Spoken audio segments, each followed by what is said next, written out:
Hello, I'm going to read a little bit from my first novel, Time Aerials.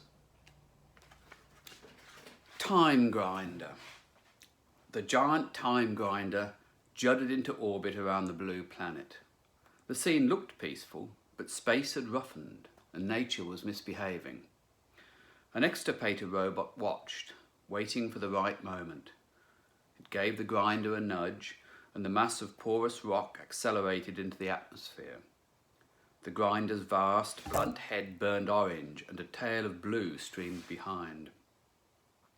The juggernaut of oil-drenched stone screamed into the sea like a flying island, punching out clouds of steam. It struck the seabed, and mineral fragments, water, a mist of blue oil, and pulverized life forms exploded out. The ashes of the instantly dead scattered across the sky, creating a looming memorial, and the grinder powder, blown in the high winds, cleansed reality. Earthquakes rocked the land and sea, and tsunamis flattened jungles. Huge outgassings wrecked the climate, and terrible plagues spread. The roiling oceans lost their shining monsters, and the blasted plains lost their running birds, and the dusty sky lost its giant bats, and the cities lay smashed, and insects swarmed in the predator-free air. The battered blue planet recovered, and after millions of years, it again spawned highly sentient creatures. They spread across the continents and grew civilizations. They wrote symphonies, fought wars, built factories, and launched space probes, and the world became interesting again. In the cramped front room of a small terraced house, a man stared at a time machine. Chapter 2. Time Aerials. The murmuring time field tugged at Harry's thoughts, making his skin tingle and his heart pound and his soul ache. The last of the blue oil smoked from the keystone's surface, and the murmuring became a scream.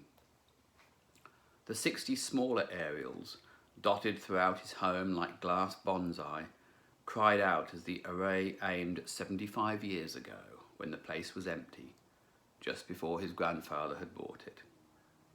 Harry tapped the pocket of his suit and felt the flask. He held back a tear, grabbed the arms of his chair and leant forward.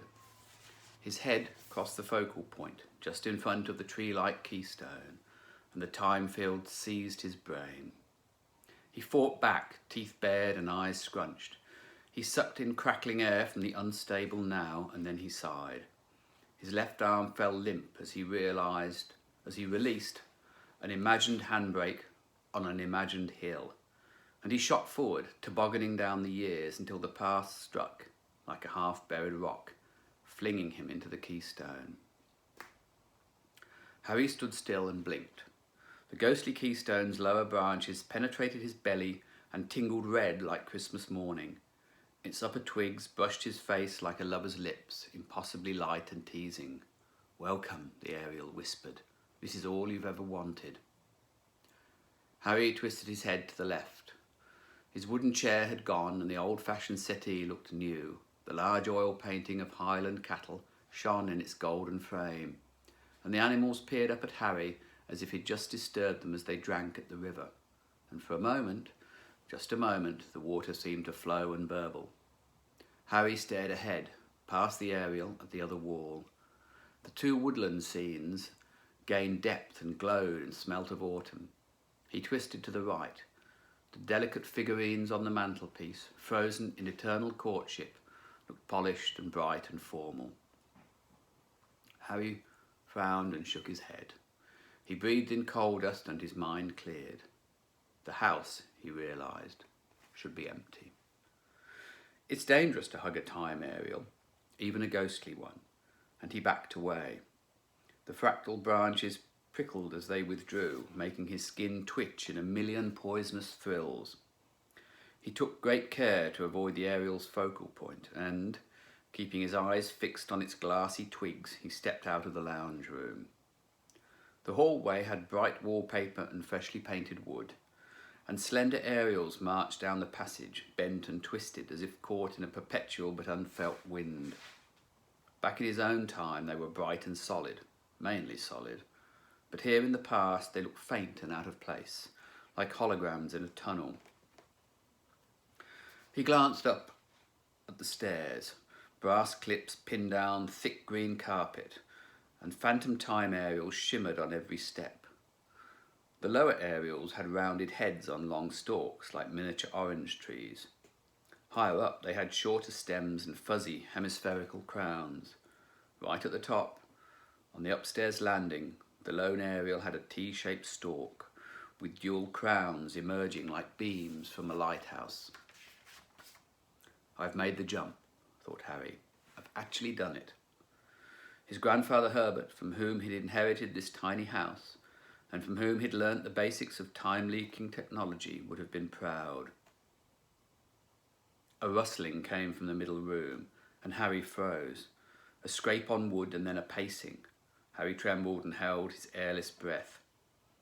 A thin man, slightly older than Harry and similar in looks, stepped into the hallway, tutting and shaking his head. For an awful moment, Harry thought his time jump had spawned a poor-quality doppelganger, a weak temporal echo of himself. Then he recognised the man. He should be younger, thought Harry, no more than 40, and certainly not over 60. And he shouldn't be here. It's the wrong time. No wonder the house had so many familiar things in it. His grandfather had already moved in. Herbert stared at Harry and frowned as if listening for something. Then he shook his head and walked straight through his time-travelling grandson. He bent to pick up an aerial, but his hands passed through its watery base. He muttered, grabbing again and again at the tiny ghostly tree. Then he doubled back, right through Harry, and stormed into the lounge room. Harry stood by the entrance, appalled, willing his grandfather away. But Herbert reached out to the keystone.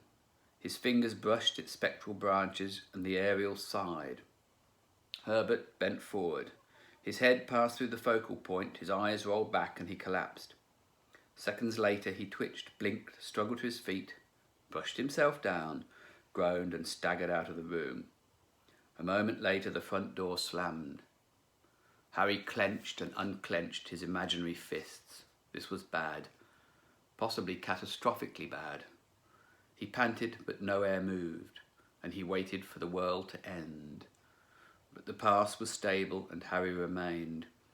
He forced himself to concentrate. Dates, he thought. I must work out the dates.